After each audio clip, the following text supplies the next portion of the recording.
किल्ल्यावरती आलात, रायगडावरती आल्यानंतर आपण एक 75% किल्ला सर केला. अंधारात आलो, कधी आलं असं वाटलं नाही, थकवा जाणवला नसेल. आता 25% तुम्हाला थकवा जाणवणार आहे. 700 पायऱ्या अजून फक्त शिल्लक आहेत आपल्या पाहावं. रायगडावरती जायचंय, ज्याला रायगड कळतो पायी आल्यानंतर कळतो, मी पायी येतानाच सांगितलं. पण रायगडावरती महादरवाज्यात आल्यानंतर कळत नाही की दरवाजा आहे म्हणून. ती कळतो का बाहेरून पाहिलं दरवाजा आहे म्हणून कळाला तर काय याचा आकार दिलाय. रायगडाला सह्याद्रीने घेरलाय. एखाद्या सह्याद्रीवर जर का मुघल लोक आले आणि त्याने जर दरवाजा तोडण्याकरता तोफेचा मारा केला तर भिंतीवरती आढळेल दरवाजा तोडण्याकरता त्यावेळेस 30-35 फुटाच्या उंडक्याचा वापर केला जाऊ द्या. एकच असतं वरडणार. दरवाजा तोडायला सगळ्यांनी बाहुबली पिक्चर बघितलाय का? त्या बाहुबली पिक्चर मध्ये 30-35 फुटाच्या उंडक्याचा वापर करतात. मधलं अंतर 15 फुटाचा आहे. 15 फुटाच्या उंडक्याने दरवाजा तुटणार नाही. 30-35 फुटाचा उंडका आतमध्ये शिरणार नाही. पहा बघा, याला किल्ल्याचा मेनगेट म्हटलंय. अंधारात दिसलं नसेल, परंतु किल्ल्याला खाचे दिलेत, बिळ दिलेले आहेत. उकळेल तेल, शिसमारा करू शकतो, शत्रू पळून जाऊ शकतो, अशी या दरवाजाची सिस्टीम केली आहे. त्याला म्हटलेल्या किल्ल्याचा मेनगेट महादरवाजा. महादरवाजा. आता दरवाजा पाहतो, इंग्रजाने रायगड जाळला. कुठल्या प्रकारे जाळला, का जाळला याची माहिती बाल्य किल्ल्यात आपण जाऊन घेणारच आहोत. परंतु आर्किओलॉजिकल सेंटर ऑफ गव्हर्नमेंटने 2016 दरवाजा बसवलेला आहे. पहा बघा, या दरवाजामध्येच आपली हे काही जीवाची न पर्वा करता या काटकरांना इथे विनंती करत होती की माझं 2 महिन्याचे लेकरू खाली आहे. आपल्याला हिरकणी बुरुज वरून पाहायला भेटणार, खालून सुद्धा दिसतो, परंतु अंधारामुळे आपल्याला काय बघायला मिळालं नाही. सगळ्यांना हिरकणी बुरुज दाखवणार. आता म्हणताल की अंधारात गाईडने आणलं काय दाखवलं नाही, परंतु सगळे हिरकणी बुरुज वगैरे तुम्हाला वरती मी दाखवतो. हिरकणी बुरुजाची स्टोरी कथा प्रत्येकाला माहित आहे, प्रत्येकाने ऐकले, प्रत्येकाने वाचलेली आहे. आज आपण प्रत्यक्षात ऐकणार आहोत. रायगडावरती आलात, 75% चढलो. 75% चढल्यानंतर जो घाम पायाच्या नाकापर्यंत पोहोचला, मग त्या आईची स्टोरी जर आपण नजरेसमोर उभं केली तर नक्कीच तुम्हाला कळेल. पहा बघा, या दरवाजामध्ये जाताना त्या आईला उशीर झाला होता. दिवस होता कोजागिरी पौर्णिमेचा, वार होता शनिवार. आई रायगडावरती दूध घेऊन आली. आईची रोजीरोटी म्हटलं तर त्या दूध पाण्याच्या धंद्यावरच चालायची. आईने दूध विकायला आणलं, दूध विकलं, दूध संपलं.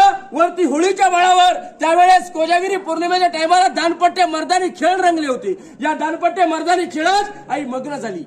एका माणसाने त्या आईला हलवलं. अगं आई, तुझं 2 महिन्याचे लेकरू खाली आहे. ते रडत असेल, उपाशी ताणा असेल. आई तेवढाच शब्द ऐकते, धावत धावत महादरवाजावर जाते. या दरवाजापाशी येते. या दरवाजाचे पहारेकरी सांगोजी काटकर, या काटकरांना विनंती करते, काटकर मला खाली उतरू द्या, माझं 2 महिन्याचे लेकरू खाली आहे. काटकर म्हणतात, नाही याद ना शिवरायांची आम्हाला. आईला गडावर नेलं. आईला वरती धर्मशाळा आहे. आईला तिथे राहण्याची व्यवस्था केली. आईला अन्न दिलं, आईला पाणी दिलं. परंतु त्या आईला अन्न गोड लागेल का हो?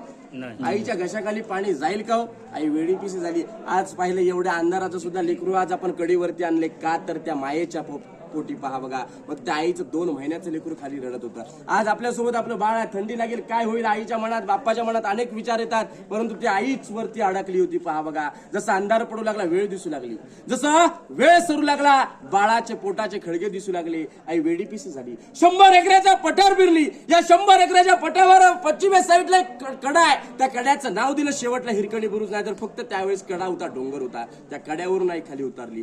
सकाळ झाली, डोक्यावर सूर्य आला. आई आताच येईल, आई मग येईल, आई नंतर येईल. काटकर दरवाजाशी वाट पाहू लागले. आई काय गेली नाही. जिथे ठेवली होती तिथे मावळे पाठवले. अण्णाला शिवलं नाही. पुण्याचा घोट, पाण्याचा घोट पोटात गेला नाही. राजांपर्यंत ताबडतोब दरबारात बातमी कळवली. अहो राजे, जाईला ज्या मातेला आपण गडावर ठेवली का, तर उशीर झाला होता म्हणून ठेवली होती. ती काय खाली गेली नाही. डोक्यावर सूर्याला वाट पाहू लागलो. रात्री तर 5:30ला माझ्याशी रडत होती, पण गडाच्या नियमाने आपल्याला तिला काही सोडता नाही आलं. अण्णाची व्यवस्था केली, राहण्याची व्यवस्था केली, पाणी दिलं. कशालाही शिवलेला नाहीये.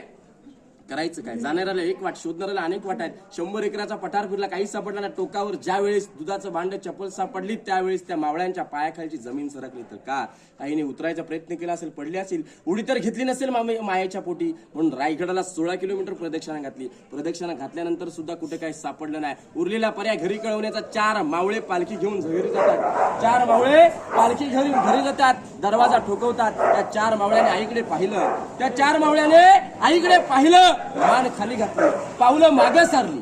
त्या 4 मावळ्याने आईकडे पाहिलं, पावलं मागे सारली. तर का आईचं अंग खरचटवलं होतं, काटे टोचले होते, रक्त भांबूळ झाली होती. त्या अवस्थेत पदराखाली घेऊन आपल्या लेकराला ती आई दूध पाजत होती. त्या 4 मावळ्याने आईकडे पाहिलं. त्या 4 मावळ्याने आपली पावलं मागे सारली. तर का आईचं अंग खरचटलं होतं, काटे टोचले होते, रक्त भांबूळ झाली होती. त्या अवस्थेत पदराखाली घेऊन मात्र आपल्या लेकराला ती आई दूध पाजत होती. होती. आईला सांगितलं, आई ज्या अवस्थेत आहेत, ज्या परिस्थितीत आहेत, राजाने तुला दरबारात बोलवलंय. आईला पालखीत बसवलं, दरबारात हजर केलं. 6,000 प्रजेची गर्दी झाली.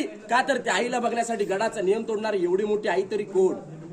आईला बघितलं, त्या 4 मावळ्याने आईकडे पाहिलं, महाराजाने आईकडे पाहिलं. महाराजाने मान खालीच घातली तर का त्या आईचं अंग खरचटलं होतं, काटे टोचले होते, रक्त भांबूळ झाली होती. आईने त्या आईला फक्त एका शब्दात विचारलं, आई तू कुठून उतरलीस, तू रस्ता फक्त दाखव.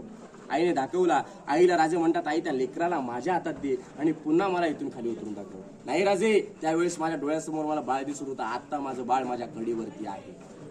त्या लेकराच्या पाठणीवरती हात ठेवून राजाने काय सांगितलं त्या लेकराला, त्या लेकराचं नाव सुद्धा आपल्या राजाने ठेवलं. त्या लेकराचं नाव दिलं झुंजारराव म्हणून. आणि राजे त्या लेकराला म्हणतात की वा झुंजारराव वा, या आईचं दूध प्या, लवकर मोठे वा, स्वराज्यात सामील व्हा. हिरा खुश होते. हिराला राजे म्हणतात, हिरा उतरून कुठून दाखवलीस तू, रस्ता दाखव. नाही राजे, मी इथून उतरू शकत. हिरोजी इंदुळकरांच्या हस्ते खडा नारलाने ओटी भरली, वाजत गाजत गावामध्ये मिरवणूक पोचवली. गावाचं नाव दिलं हिरकणी वाडी. कड्याला 2 तोफा लावल्या. हनुमंताची मूर्ती दिली. कड्याचं नाव दिलं हिरकणी बुरुज. पहा बघा तर का एखादी स्त्री गडावरून खाली उतरू शकते तर शत्रू अलगत वरती येऊ शकतो. म्हणून मराठी माणूस 7 छाती टोकून म्हणतो की आईच्या दुधाचे उपकार कधी ना कुणाला फिटणार.